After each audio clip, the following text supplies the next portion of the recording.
The video was just 32 seconds long, but it was so powerful. A former Texas Tech female student identifying online the fraternity member she claims raped her back in 2019.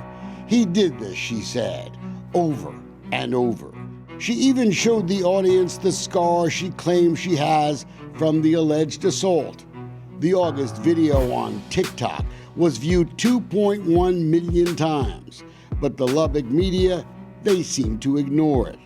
4 days later, a Texas Tech police captain notifies the Lubbock Police Department that he's in touch with the victim after learning about the video from Kimberly Simone, head of Title IX at the Lubbock campus.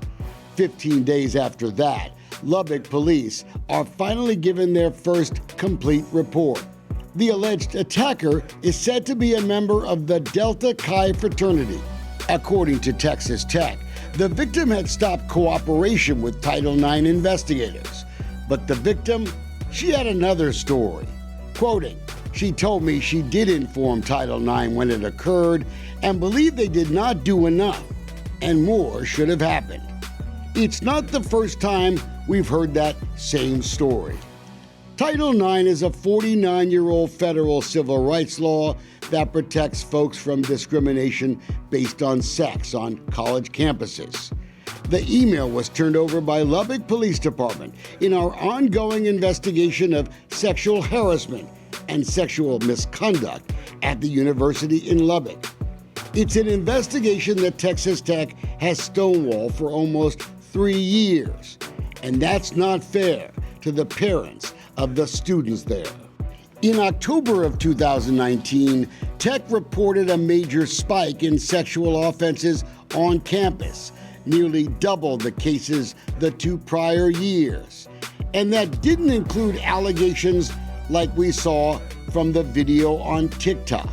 In fact, the emails we now have suggest Texas Tech was more worried that the video had gone viral than about the victim, more worried about online threats against the alleged attacker. Tech's been hiding email communications about sexual misconduct on their campus because of our legal fight over Coach Mike Leach records. But the documents now released by Lubbock Police expose a friction between the city's police department and criminal investigators for the university. November 29, 2018, Detective James Sullivan at the time emails Glenn Mellinger, an investigator for Title IX at Tech, quoting, "I was told some disturbing things that go on in your office, as well as the anti-police sentiment. I'm not interested in assisting your office any longer." Part of Mellinger's response, quoting, "I'm very much like you, just trying to get a job done." The emails reflect communications on 18 different sexual assaults dating back to 2016. That's how he found out about this TikTok video. But there are no email communications about this case. The headline in March about the alleged sexual assault outside the kinesiology building. A female student complained a professor allegedly fondled her during a lab session. That report was made public first by the university in compliance with the Jean Cleary Disclosure of Campus Security Policy and Campus Crime Stats Act. The emails prove some allegations of sexual assault do not get disclosed to students, like the girl in the TikTok video. The annual Cleary report just came out again in December. A startling 27 alleged sexual assaults on or near the Texas Tech campus in Lubbock. But the TikTok video now raises new questions about Tech's Title IX enforcement. Remember that email complaining about police cooperation? It was sent to Glenn Mellinger, a familiar name to us. His brother is Victor Mellinger, Deputy General Counsel for Texas Tech. He was involved in that haphazard investigation that led to the firing of Coach Mike Leach. We've already proven that investigation was never completed, and we've been locked in a court battle for almost 3 years trying to get Tech to release the public records they're hiding. with the help of Texas Attorney General Ken Paxton. And our fight is on hold while Paxton tries to get an appeals court in Austin to bail him out of trouble in at least this case. The Attorney General represents Texas Tech in our legal battle, and we say that makes the whole open records law illegal. Tech has overcharged us for records. They've hidden records. And who do we have to complain to? The Attorney General. The politics may also be a problem here. The Tech official who helped engineer the firing of Mike Leach is a campaign contributor of Paxton's. 10 grand from former Chancellor Kent Hance in June of 2018. Right in the middle of our court fight, the AG was already helping Tech try to keep emails secret from us, including emails sent by Kent Hance. Texas Tech Regent Mickey Long has donated $42,000 to the Attorney General since 2014.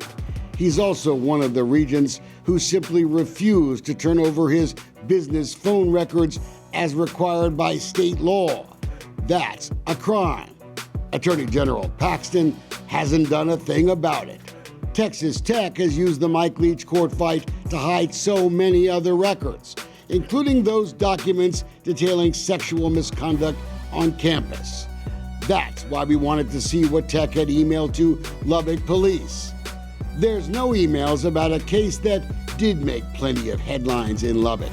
Allegations of sexual misconduct against Jet Duffy, the former starting quarterback at Tech. Title IX complaints he had non-consensual sex with a woman who was unconscious after a night of drinking. In 2019, another Title IX complaint of alleged rape. Texas Tech didn't suspend Duffy. In fact, he ended up being the starting quarterback. A headline in the San Antonio Express News about that time declared the university still had a long way to go on sexual assault. In 2018, Tech brought in a transfer student to run track, even after he was found responsible for sexual misconduct and violence at another school. Tech claimed they simply didn't know. The other school said they sure did. We know of no criminal charges filed as a result of the TikTok video, but this woman's complaints about Title IX shouldn't fall on deaf ears. Emails suggest she now has a lawyer and may file legal action.